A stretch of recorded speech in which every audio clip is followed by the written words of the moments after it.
Menurutku kita bisa lihat sendiri dari pola tahun 2010 ya. Soalnya Bitcoin dari 2008 kan ya? 2008, 2009. 2000 ya sekitar situ kan. Ini udah berapa tahun nih kan? Udah lebih dari 10 tahun. Betul. Jadi kayak dan dia masih survive gitu loh. Mau dikasih sentimen seburuk apapun dia masih survive dan polanya gitu terus gitu loh. Naik gitu. Jadi menurutku ini momen yang paling baik sih untuk maksudnya kalau mau coba investasi di kripto.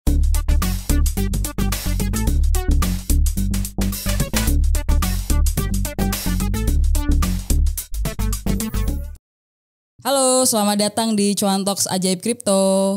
Seperti biasa nih, kali ini kita kedatangan lagi tamu buat ngobrolin seputar aset kripto. Dan hari ini juga seseorang yang mungkin teman-teman udah gak asing lagi nih. Karena udah sering banget mungkin lewat di semua channel sosial media lah mungkin ada gitu. Sekarang saya udah bersama Samuel Chris. Apa kabar nih? Baik, Samuel. Baik banget. Senang banget bisa sharing-sharing di sini di Cuan Talks. Thank you ya udah nyempetin waktunya datang ke sini. Ya. Oke. Dan hari ini kita bakalan ngomongin seperti biasa ya, kita bakalan dengerin insight tentang aset kripto karena Kak Samuel ini salah satu orang yang mungkin udah bisa dibilang cukup lama investasi di aset kripto, benar nggak? Tahunnya tuh sebenarnya dari 2018 sih sebenarnya. 2018, oke. Sebenarnya aku kemarin sempat riset dikit tentang Kak Samuel itu kan, kayak aku sempat lihat salah satu kontennya di situ bilang kalau pertama kali mulai investasi aset kripto tuh 2021. Iya. Bener ya. Dan itu sebenarnya apa sih yang bikin akhirnya kan tahu dari 2018. Terus tahun 2021 baru mulai invest. Yang bikin akhirnya invest di aset kripto tuh apa? Oke. Sebelum aku jawab itu, aku mau disclaimer dulu nih. Oke. Jadi aku tuh bukan expert kripto ya Kak. Oke. Bukan kayak trader yang daily trader setiap hari. Expert yang tahu nih, oh ini kayaknya prediksi 2025 nih kayak gini koin bisa naik. Bukan ya guys. Jadi ini aku bakal ngasih insight sebagai orang yang biasa aja yang investasi di kripto udah beberapa tahun terakhir ini. Oke. Gitu aja lah ya. Jadi bisa lebih relate ke banyak orang juga. Apalagi buat orang-orang yang baru mau mulai gitu loh. Betul. Dan yang kita obrolin di sini juga disclaimer bukan financial advice. Yes. Betul. Itu paling penting. Gak ada ajakan membeli dan menjual ya. Betul gitu. Oke. Lanjut kalau gitu Kak. Sebenarnya gini. Papa aku itu orang yang pertama sebenarnya yang mengenalkan dunia kripto ini. Karena dia sendiri udah main kripto dari tahun 2012. Oh. Ya dia punya alat mining Bitcoin. Oke, miner ya. Ya dan dia punya di rumah itu sampai, ini dulu ya. Itu sampai 10 alat. Jadi gede-gede itu satu gudang isinya itu doang setiap hari. Terus aku doang kayak ini apa gitu kan. Oh ternyata ini buat mining Bitcoin gitu loh. Nah tapi setelah udah halving dia udah kayaknya yang masuk udah nggak sebanyak itu, akhirnya dia udah stop gitu loh, karena kayaknya listriknya lebih banyak ya Kak. Betul. Daripada yang dia dapat gitu loh. Betul. Nah jadi awalnya tuh tahunya dari situ sebenarnya. Okay. Nah terus kenapa 2021 terjun, karena balik lagi 2020 kan itu banyak banget angkatan COVID yang mulai investasi. Yeah. Aku salah satunya, startnya dari saham dulu aku. Okay. Setelah di saham, kemudian 2021 melihat oh ada peluang lagi nih di kripto. Diversifikasi, masuknya aku di kripto. Awalnya kayak gitu sih. Oke, jadi karena ngelihat dulu orang tuh ini ya udah mengenal Bitcoin dari lama ya. Oke. Terus waktu itu investasinya kayak ya udah cap-cip aja maksudnya, atau kan kayak salah satu yang paling terkenal kan kalau koin kan Bitcoin ya. Atau kayak ya analisis dulu, maksudnya cari tahu dulu tentang apa sih ini Bitcoin atau gimana tuh prosesnya? Pasti nanya-nanya dulu sih ke papa, ke teman-teman ya kan. Apa sih ini Bitcoin gitu-gitu kan. Ini aman gak sih? Kan waktu awal kita pasti skeptis gitu kan. Ini gimana kalau kita masukin duit terus kabur orangnya. Akhirnya pelajari ternyata ini udah di decentralize. Jadi gini ya pokoknya sistem Bitcoin pada umumnya lah. Nah setelah udah percaya, koin pertama pasti Bitcoin sih. Tapi awalnya kecil kan masuknya. Karena pertama kali aku hasilkan duit juga itu kan di umur 19 tahun nih. Jadi 2019, 2020 tuh baru awal-awal dapat duit lah. Jadi baru ada duit buat investasikan di situ. Oke. Gitu. Oke. Terus dan di konten itu juga aku sempat lihat kayak Kak Samuel ini bilang cuan sampai unrealized profit lah ya. Unrealized profit sampai 15 miliar. Itu di koin apa, terus gimana tuh ininya sampai bisa dapat unrealized profit 15 M? Oke, ini koin namanya Satoshi. Ini koin micin. Yang sekarang kayaknya udah entahlah gimana kabarnya ya. Tapi duitku masih ada di dalam situ dikit banget. Aku berharap masih terjadi lagi momentum soalnya. tapi kayaknya agak sulit ya. Tapi gak apa-apa, kita diamkan aja di situ biarkan dia mau jadi apa terjadilah. Tapi pada saat itu ceritanya gini. aku masuknya 2 juta rupiah.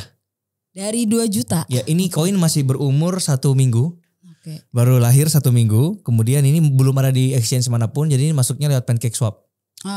Kemudian masuk 2 juta rupiah. Tiba-tiba besoknya jadi 16 juta duitku. Setelah berapa hari tuh? Sehari. Kaget banget aku. Saking kagetnya tarik duit dulu kan. Tarik duit ya kan. Wah dinikmati dulu nih. Tapi belum sempat dinikmati. Ada panggilan. Masuk sini lagi yuk. Investasi lagi yuk. Akhirnya aku investasi lagi tuh. Aku masuk 10 juta. Di kepala aku yang kayak 6 jutanya buat simpen lah. 10 juta masuk. Oke lah. Masuk 10 juta. Seminggu kemudian duitku jadi 40 juta. Seminggu kemudian. Jadi 40 juta. Akhirnya ini bahaya nih kalau diendapkan terus kayak gini. Udahlah tarik dikit lah. Akhirnya waktu itu aku narik kayak 20 juta gitu. Terus akhirnya dia koreksi. Turun. Grafiknya turun dikit. Nah pas dia turun dikit ini aku masuk 200 juta. Oke. Nah dari 200 juta 2 minggu setelah itu naiknya 4000%. Jadi 4000% ini bukan yang kayak dari hitungan pas 200 juta aku masuk ya, ini kayak udah dari sebelum-sebelumnya udah aku hitung lah. Pokoknya waktu itu totalnya 4000 lah. Tiba-tiba pas aku buka Trust Wallet, itu kan ke connect sama Trust Wallet kan. Itu duitku 15 miliar.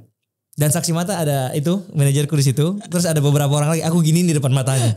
Oke. Tapi karena serakah dan kayak ini kayaknya besok jadi 100 miliar nih. Tahu lah maksudnya anak muda ya kan. Lihat duit 15 miliar dengan gampangnya mikirnya ke 100 M juga gampang gitu loh. Jadi aku gak narik 1 rupiah pun. Aduh. Karena serakah. Oke. Terus akhirnya tuh kakaknya yang denger situ sakit hati dia. Nah kalau gue tau gue udah dapat rumah nih. Iya benar. Ya tapi yang terjadi adalah aku serakah dan benar-benar gak aku tarik 1 rupiah pun. Yang membuat dia koreksi dikit. Nah pas koreksi dikit tuh duitku masih 5M 6M tuh. Ya kan kayak tenang ini besok beneran 100M nih duitku. Kayak gitu. Tapi yang terjadi adalah dia turun terus sampai akhirnya yang tadinya bisa profit sampai 15 miliar akhirnya cuma ratusan juta. Yang yang direalisasikan berapa? Kayaknya 200-300 juta doang sih. Aduh dapat dari 15M jadi itu ya. Oke. Itu tahu koinnya itu dari mana? Maksudnya akhirnya masuk ke situ gitu. Dari papa awalnya juga. Sempet diinvestasikan ulang gak sih? Waktu yang kemarin itu kan dapat akhirnya berapa ratus juta. Nah itu apakah kalau yang kayak gitu tuh selalu diinvestasikan atau gimana? Reinvest ke BNB dan sekarang aku sakit hati. Jadi segitu banyak. Jadi asetku terbesar kalau di kripto sekarang kalau mau jujur pasti di BNB. 80 nggak sampai sih. 70% lah aset kriptoku tuh di BNB. Oke. Terus news kayak gini buat sakit kepala beneran sih. Gue cek lagi. Oke. Kalau kan dari tadi tuh 15M terus akhirnya cuma yang direalisasikan 100 jutaan lah ya, ratusan juta gitu. Kalau dari Kak Samuel nih pelajaran penting apa nih yang akhirnya didapat nih dari situ tuh? Ya jangan serakah, harus benar-benar kalau udah dapat profit harus punya target profit lah. Jadi kayak kalau dapat misalnya anggaplah kita targetnya dapat 100 juta untung nih kan, naiknya sampai titik sini. Ya kalau udah 100 juta harus tarik setengah dulu at least. Jangan serakah, jangan yang kayak ini pasti bisa gitu. Psikologinya sih yang harus dijaga. Kalau berarti kalau dari situ sekarang strateginya waktu investasi ini gimana gitu? Maksudnya tadi kan ngejaga emosi ya, maksudnya psikologi tradingnya itu dijaga juga. Tapi selain itu dari sisi strateginya apa aja yang diterapin nih sama Kak Sam? Pertama aku aku bakal set dulu kayak dari income yang aku dapat berapa persen yang bisa aku share buat kripto gitu loh. Jadi udah set dari awal 5% doang, misal dari aset 10% doang. Gitu contohnya. Terus karena marketnya lagi seperti ini sekarang, lagi benar-benar fluktuatif banget, jadinya aku lebih megang cash lebih banyak sebenarnya sekarang. Nah tapi tetap masuknya itu kalau misalnya BTC lagi turun, baru aku DCA, dollar cost averaging. Jadi masuk pas dari bawah aku masuk dikit. Tapi bukan yang kayak jebret langsung banyak, tapi nyicil aja gitu. Oke. Tapi diversify juga nggak koin-koinnya? Iya, di beberapa sih pasti kayak Bitcoin, Ethereum, BNB. XRP, ada beberapa koin lah yang aku ini. Oke. Kalau diversifikasinya itu ada strateginya kah, kayak berapa persen di mungkin yang big capsnya, terus ada di micin juga, ada di nggak micin, meme koinnya kayak gitu. Nah, meme sekarang aku udah stop sih. Tapi lebih fokus pada big coin dulu sekarang. Oke. Jadi kalau untuk sekarang misalnya duitku ada berapa, misalnya 5% aku alokasikan buat kripto, langsung bagi rata. 50 buat BTC, 50 Ethereum. Fokus ke situ dulu sih sekarang kalau aku. Oke. Tapi kalau kan tadi udah punya strategi ya. Maksudku kayak sekarang ini kan market kripto lagi volatile banget. Apalagi akhir-akhir ini ya dari yang isu terbaru itu terkait ini cheesy gitu. Nah, marketnya jadi sangat volatile banget. Dah kalau misalkan ada case seperti itu gitu. Apakah punya strategi khusus kayak ini beda lagi nih harus punya strategi khusus kayak exit strateginya kayak gitu? Aku nggak pernah cut loss kalau di investasi sampai dia beneran all time high atau kayak at least aku untung gitu loh. Karena barang yang aku taruh atau yang aku investasikan itu adalah aset yang aku udah percaya bahwa ini pasti untung. Termasuk saham dimanapun itu. Oke. Jadi sempat anjlok gitu kan. Ya aku nggak pernah cut loss di bawah. Jadi sejauh ini rateku itu masih 100% untung. Walaupun secara kripto sekarang itu kan udah posisi loss kan. Tapi selama aku belum jual kan koinnya masih sama. Kalau aku jual baru loss nih anggapannya kayak gitu. Gitu aja sih. Oke, berarti kalau buat investasi maksudnya itu untuk yang long term. Ya long term berarti ya.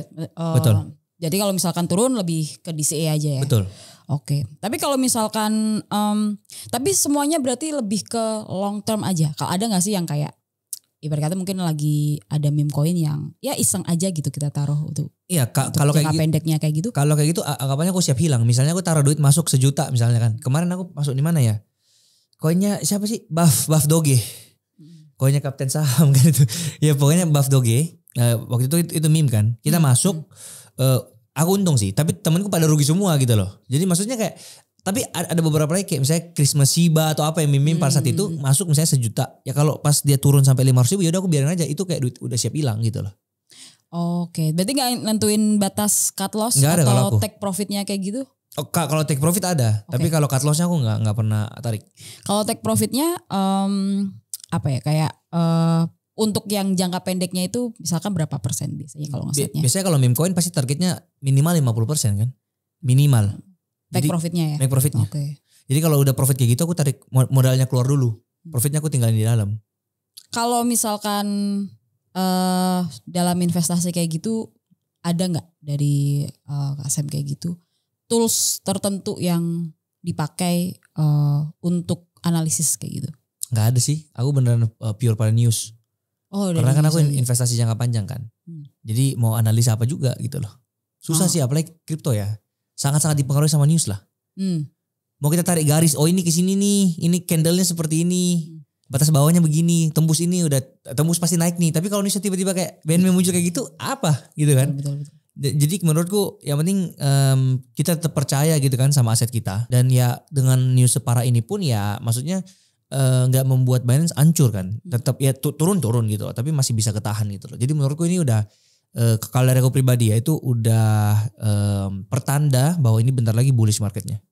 Oke, ini mungkin banyak teman-teman yang nggak ngerti dengan isu yang terjadi nih sekarang di kripto. Kalau boleh ceritain dikit nggak sih Kak, dari perspektif Kasem ini sebenarnya case-nya tuh ada apa sih sampai CEO-nya dari salah satu exchange terbesar itu dia akhirnya step down atau resign kayak gitu? Jadi ceritanya kan dia dituduh lah ya, maksudnya dia pencucian uang. Yeah. Gitu loh, money laundering dari salah satu membernya di Binance itu. Jadi anggapannya dia yang punya Binance, tapi banyak banget orang yang di dalam nih ada ratusan ribu orang yang transaksi. Nah salah satunya itu pencucian uang. Nah dia yang kena dari regulasi Amerika. Makanya dia langsung bayar dendanya pakai duit pribadi, kemudian dia step down jadi CEO. Dan menurutku itu langkah yang tepat aja sih. Jadi kayak nggak bisa kita bilang 100% salah nih. Karena anggapannya masa kita yang buat misalnya jalanan nih kan. Terus tiba-tiba ada truk ada apa, dia yang rusakin aspal. Masa salahnya kita sebagai yang buat aspalnya? Ya kan gak bisa kayak gitu juga. Oke. Terus ada yang beredar katanya dengan resignnya si CEO Binance ini, dia kayak ngebuka jalan untuk the next bull run. Itu bisa jadi. Alasannya kenapa? Karena CEO baru kan siapa tahu punya pandangan yang beda, punya terobosan yang lebih bagus. Gitu-gitu loh. Jadi banyak perspektif sih di sini. Oke. Semuanya orang bisa berspekulasi tentang apa yang terjadi ke depan sama kripto. Tapi kalau aku sendiri pribadi, balik lagi ini bukan ajakan menjual dan membeli ya. Iya betul, disclaimer. Aku tetap percaya Bitcoin masih, maksudnya kripto ya, secara general tuh masih cerah lah untuk at least 3 tahun 4 tahun ke depan. Kalau sekarang dengan kondisi ini tadi kan taruh di BNB ya. Nah itu tambah muatan lagi atau Enggak sih. wait and see? Enggak. Pokoknya sekarang kalau aku sih strateginya cuma BTC Ethereum. Oke, BTC. Kalau untuk sekarang. Kalau Bitcoin, kalau dari Kasem ini juga ngelihat dari ini nggak ya, apa namanya, kayak ada sentimen khusus nggak ya untuk di Bitcoin ini? Sekarang kan Bitcoin dia di 36.000 dolar, 37 lah. Karena bulan lalu masih 20 ribuan kan? Iya betul. Gila banget loh itu. Ya. Nah kalau untuk di Q4 ini, maksudnya sampai di end year ini, kalau dari Kasem sendiri ini nggak bikin kayak analisis tersendiri gitu? Harusnya sih bulan 12 akan terjadi penurunan ya menurutku. Bulan 12 tersendiri karena itu musim liburan, jadi orang butuh duit untuk liburan gitu loh. Dan ini yang kebanyakan aku lihat seperti itu. Harusnya turun. Kalau tapi nggak tahu secara turunnya secara gimana teknikalnya, ya. Nggak tahu. Tahu. Di akhir tahun kayak gini, kalau ngomongin tadi kan sempat kita bahas soal diversifikasi portofolio ya gitu. Dengan balik lagi ada case yang tadi BNB, terus ada di taruh asetnya di Bitcoin dan Ethereum juga. Biasanya kalau orang kan investasi gitu akhir tahun selalu bikin kayak rebalancing gitu. Nah dari kalau Kasem sendiri ngelakuin itu nggak, dan penting juga nggak sih kalau misalkan bikin rebalancing portofolio untuk di kripto gitu? Mungkin untuk sebagian besar orang penting sih. Tapi kalau ditanya aku secara pribadi aku gak pernah bikin gitu-gituan. Karena balik lagi kayak aku invest gini kan. Bukannya aku cekin setiap hari juga sih. Yang kayak newsnya paling kalau lagi viral, oh ya udah baru aku cek gitu loh. Oh ya udah gak apa-apa. Karena ini duit, balik lagi ini duit uang dingin. Yang aku siap hilang juga gitu loh. I see. Jadi kayak gak akan mengganggu psikologiku dan gak akan mengganggu incomeku secara orang gitu loh. Ya tetap bisa hidup, tetap bisa investasi di tempat lain juga, tetap bisa, ya itu intinya jangan sampai aset, maksudnya kita punya penghasilan anggaplah 5 juta, 4,5 juta kita masukin ke kripto nih. Nah itu kan ngeri banget. I see. Jadi tetap harus money managementnya harus benar. Gitu loh, karena balik lagi ini bukan investasi low risk tapi ini high risk gitu loh. Ini udah akhir tahun, terus di tahun depan kan banyak banget orang yang bilang akan market kripto ini akan bullish lah karena ada momentum halving kayak gitu. Terus kalau dari Kak Samuel sendiri kan tadi bilang kayak lebih ngamatin soal news gitu. Nah kalau di 2024 kira-kira ada narasi apa yang menarik gitu untuk di market kripto? 2024 ya, kan Bitcoin kalau nggak salah halving terakhir 2022 ya? 2020, 4 tahun sekali kan. Berarti 2024 yes. Dia akan ini lagi ya? Ya akan halving. Ya kalau kayak gitu kan biasanya yang aku lihat selama ini kan memang selalu naik ya setelah halving ya. Polanya selalu sama kan ya. Ya. Jadi bisa jadi tahun depan bisa jadi dia akan naik lagi. Apalagi sekarang kan udah kelihatan nih. Maksudnya udah pelan-pelan naik. Oke. Tapi kalau ini kayak ada narasi khusus nggak ya? Misalkan selain halving gitu, ada narasi khusus apa yang mungkin ini akan memperkuat akan bikin apa ya? 2000 setelah halving ini bullishnya nggak cuma maksudnya dari sisi buat Bitcoin, nggak cuma dari halvingnya doang, tapi ada narasi lainnya yang akan memperkuat itu. Jujur aku nggak tahu sih kalau itu. Oke. Lagi nggak ngikutin. Oke. Tapi kalau ada ini nggak selain Bitcoin ada watchlist lain nggak untuk di kripto? Ethereum bagus sih menurutku. Oke. 2 itu aja sih untuk sekarang, nggak berani kasih yang lain. Oke, jadi Bitcoin dan Ethereum. Iya, itu aja lah. Kalau mau aman ya. Kalau hidupnya agak tenang itu aja. Oke. Tapi kalau Kasem ini sebenarnya kalau ngomongin investasi di kripto, boleh tahu nggak sih goalsnya itu untuk jangka panjangnya apa ya istilahnya kayak financial goalsnya untuk yang si kripto ini tuh apa gitu? Kalau aku plan untuk sekarang ya, aku bakal tunggu sampai mereka all time high dulu. Kemudian aku tarik duitku 100% dari kripto. Tunggu sampai koreksi baru aku masuk lagi. Itu planku untuk sekarang. I see. Jadi aku gak akan tinggalin lagi gitu loh. Untuk sekarang ya planku. Kayak menurutku uangku di dalam situ ke hold udah cukup lama nih. Gara-gara dia koreksi kan. Jadi belajar dari sana. Begitu dia udah all time high. Aku gak akan serahkan lagi yang kayak kayaknya ini bisa all time high lagi deh. Udah lah bodo amat. Pokoknya udah all time high aku tarik dulu semuanya nih. Di masing-masing koin dulu ya. Jadi kayak Bitcoin udah all time high tarik Bitcoin dulu. Ethereum all time high tarik Ethereum dulu. BNB nanti misalnya tarik BNB dulu. Pokoknya semuanya aku tarik. Karena sekarang aku pegang ada sampai 15 koin sih. 15 koin? Iya. Jadi maksudnya bakal aku tarikin semua 100%. Terus aku hold cash dulu, putar ke bisnis dulu. Tunggu sampai dia koreksi, jatuh. Baru aku masuk lagi mungkin di situ. Karena gak mungkin ada grafik yang akan naik terus gitu sih. Iya betul. Pasti akan ada koreksinya kok. Ya. 15 koin itu boleh tahu gak ya komposisinya? Kayak berapa persen di Bitcap, berapa persen? Bitcap, BNB termasuk Bitcap kan? Iya sih termasuk. top 10? 95% big cap sih. 95% big cap. Oke. Dan semuanya sekarang lagi hijau lah ya karena lagi ini. Ya tetap rugi sih karena kan aku masuknya dari kapan gitu kan. Masih loss lah aku untuk sekarang. Oke. Karena kayak Shiba Inu, Doge masih aku pegang semua loh. Kayak gitu-gitu. Jadi kayak ya kita lihat lah tahun depan bakal gimana. Tapi ini airdrop juga gak ya? Kayak kalau nggak sih kayak kan kadang ada koin-koin baru yang baru launch itu terus ngasih airdrop gitu. Iya dan kayak terakhir kayak ada Celestia. Terus ada meme juga. Nah itu Kak saya main di situ juga kah? Ada sih, ada 1-2 koin cuman aku lupa apa. Dulu main apa ya yang koin yang kalau main game itu loh, itu kan banyak airdropnya juga. Sebenarnya dulu aku ada sebuah aplikasi yang aku pakai di iOS yang gak usah aku sebut namanya apa. Aplikasi itu menurutku bagus banget karena di samping misalnya kita investasi ke Bitcoin contoh, ya kan? Di samping itu kelihatan jelas bahwa oh kita untungnya udah berapa nih.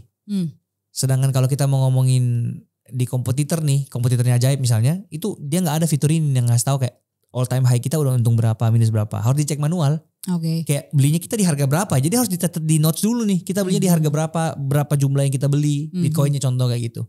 Kemudian kita kurang-kurangin sendiri, hitung-hitung sendiri sama yang sekarang. Udah rugi berapa kita. Nah kalau di aplikasi itu jelas banget tuh. Jadi kayak langsung gampang banget. Misalnya aku tap sekali gini. Dia jadi contoh kayak Bitcoin. Terusan di samping ini kayak 6% warna hijau. Berarti kita untung 6%. Kalau kita tap sekali lagi ini dia ngasih tahu. Kayak misalnya hari ini kamu udah untung berapa, naik berapa persen. Jadi banyak gitu ya. Nah, di Ajaib sendiri ada gitunya gak? Kita belum ada. Nah itu bisa jadi fitur yang sangat-sangat membantu orang sih. Kalau memang mau di develop ke Ajaib menurutku ya. Boleh itu nanti kita sampaikan ke tim. Karena sejauh ini memang aku belum pernah melihat ada aplikasi kripto Indonesia yang beneran memudahkan seperti itu. Dan itu menjadi menjadi keresahan banyak orang. Kayak ini aku untung berapa sih gitu loh. Oh ya kayak ini ya laporan profit and loss-nya gitu. Iya. Yes, ya, realized profit. Kan kalau di saham gitu-gitu kan udah ada kan. Ya. Di kripto kenapa gak ada ya? Itu yang menjadi pertanyaan. Mungkin sedang di-develop kayaknya. Sedang di-develop ya. Siap. Oke. Tapi selain investasi nih yang berarti di spot ya lebih ke. Spot aku. Ini juga gak? Kayak stake juga gak? Iya staking juga. Mayoritas koinku sekarang lagi ke hold semua di staking. Staking di blockchain-nya langsung? Di dalam aplikasinya langsung. Di dalam marketnya. Oke. Di koin apa aja tuh? Semua koin aku masukin ke staking aja dulu sekarang. Oke. Karena ada yang setahun tuh APY-nya berapa. Oke. Kalau staking gitu kalau misalkan di blockchain-nya langsung itu stepnya kayak gimana sih? Sama, jadi di situ ada pilihan fiturnya, tinggal masuk ke fiturnya itu yang judulnya staking, ya kan? Kalau nggak salah gambarnya gambar berangkas, pencet, terus nanti ada tinggal dipilih mau koin apa. Oh itu pakai ini juga nggak? Kayak apa sih namanya kayak Web3 wallet yang kayak MetaMask kayak gitu-gitu? Enggak, dia langsung kegabung sama wallet utamanya di blockchain di wallet, di marketnya itu. Oh, jadi lewat aplikasi exchange gitu. Betul. Oh, oke. Kirain langsung di ininya di yang blockchainnya langsung. Oke. Kalau nge-stake kayak gitu, itu apa ya? Milih koinnya semua yang ada di situ atau ngelihat dari sisi APY-nya? Enggak sih, pokoknya koinku apa aja langsung gue masukin lah. Maksudnya kan daripada nganggur juga kan. Dan aku tipe bukan yang kayak cut loss gitu kan. Betul. Jadi biarin berkembang aja lah gitu. Masukin aja semuanya. Kalau menurut Kak Sam, apa yang menguntungkan dari staking ini? Dapat tambahan koin, bisa berkembang koinnya. Tapi nggak banyak-banyak juga sih. Maksudnya kayak nggak akan bisa buat kaya gitu loh. Oke. Ya namanya cuma bunga doang gitu kan. Jadi ya tapi lumayan lah daripada nganggur kan. Anggapannya kayak gitu. Kayak daily profitnya gitu ya? Iya tapi kecil banget. Oke. Tapi kalau di Ajaib nih kita ngasih offernya gede nih APY-nya kalau di Ajaib. Koin apa tuh? Kita ada sekarang itu ada 45 ada 5 koin yang bisa diinvestasikan. Di stake. Istilahnya kalau kita nama fiturnya earn. Kita bisa bilang kalau di Ajaib Crypto ini return terbaik di Indo lah untuk flexible period kayak gitu. Karena kalau di Ethereum tuh kita offer APY-nya 6% benar. Kalau yang Solana itu 7%, Matic itu 3,8%, terus ada USDT dan USDT itu 3,9%. Itu harus di hold tapi di situ? Enggak, fleksibel. Oke. Jadi kayak mau ditarik kapan aja bisa. Tapi langsung dibagi rata lah ya, anggaplah setahun segini, ditariknya di bulan kedua langsung dibagi. Betul. 2 bulan. Okay. Dan kalau di Ajaib Crypto juga kita nggak ada ini sih kayak minimum untuk yang didepositokan itu di deposit itu nggak ada gitu. Iya. Gitu. Oke, gue mau nanya dikit juga nih, kalau Hasem ini juga nggak trading juga nggak? Nggak. Trading dulu nggak jawabannya nggak. Nggak trading Nggak sama trading. sekali. Sama sekali. Oke, berarti nggak masuknya pelajari teknikal gitu juga nggak? Dulu sempat belajar teknikal, tapi untuk trading itu nggak ada waktu buat trading. Karena kayak gini loh, trading itu menurutku ya, kita butuh modal yang besar banget untuk bisa cuan yang buat hidup. Oh ya, kalau untuk mau cuan yang gede harus buat hidup lah, anggapannya gitu. Ya. Dan menurutku juga aku nggak ada skill di situ. Pernah sempat beberapa kali sih coba ya kan, iseng-iseng gitu, tapi nggak pernah yang memuaskan lah hasilnya gitu loh. Oke. Jadi kayak dari situ aku merasa bahwa kayaknya cari makanku bukan dari trading deh. Gitu. Tapi dulu sempet sih kayak benar-benar pelajari juga, nonton videonya Andi Senjaya. Oh ya. Ya, jadi kayak sempat ngobrol-ngobrol sama dia juga ya kan. Terus dia udah coba-coba gitu kan, tapi memang trading bukan buat aku aja sih. Lebih ke invest aja berarti ya. Iya, kalau invest aku iya. Oke, deh Kak Chris, Kak Samuel kita udah 30 menit kurang lebih ya kita ngobrol-ngobrol gitu. Ada closing statement gak? Maksudnya kayak mungkin ada teman-teman yang yang belum berani investasi di kripto. Ya gak apa-apa tuh gitu. Mungkin kalau dari Kak Samuel ada ini gak ya? Ada pesan gitu buat teman-teman yang mungkin mau nyoba tapi masih ragu gitu. Menurutku kita bisa lihat sendiri dari pola tahun 2010 ya. Soalnya Bitcoin dari 2008 kan ya? 2008, 2009. 2000 ya sekitar situ kan. Ini udah berapa tahun nih kan? Udah lebih dari 10 tahun. Betul. Jadi kayak, dan dia masih survive gitu loh. Mau dikasih sentimen seburuk apapun dia masih survive. Dan polanya gitu terus gitu lah. Naik gitu. Jadi menurutku ini momen yang paling baik sih untuk maksudnya kalau mau coba investasi di kripto. Tapi mainnya aman-aman aja nih. Masuknya di Bitcoin aja dulu. Terus mainnya nyicil-nyicil aja. Jangan jangan seluruh aset yang kalian punya ditukar semua ke kripto misalnya. Tapi harus bener money management, harus di set maksimal dari aset kalian tuh berapa persen buat kripto. Misalnya 5%, 10%. Dan ya start nyicil aja per bulan di Bitcoin, koin-koin gede kayak gitu sih. Oke. Tapi kalau mau lebih biar gak stres lagi mungkin bisa pakai Ajaib Earn karena. Oh iya udah pasti dong. Ajaib ini memang terbaik dia kalau untuk aplikasi. 2024 BA amin. Langsung didengar tuh sama yang punya Ajaib. Oke deh kalau gitu, thank you Kak Samuel waktunya udah mampir ke Cuan Talks Ajaib Kripto. Mudah-mudahan kita bisa ketemu lagi di lain kesempatan ngobrol bareng lagi. Siap. Ngobrolin soal aset kripto. Dan makasih juga teman-teman yang udah nonton Cuan Talks sampai akhir. Sampai ketemu di episode selanjutnya. Dah.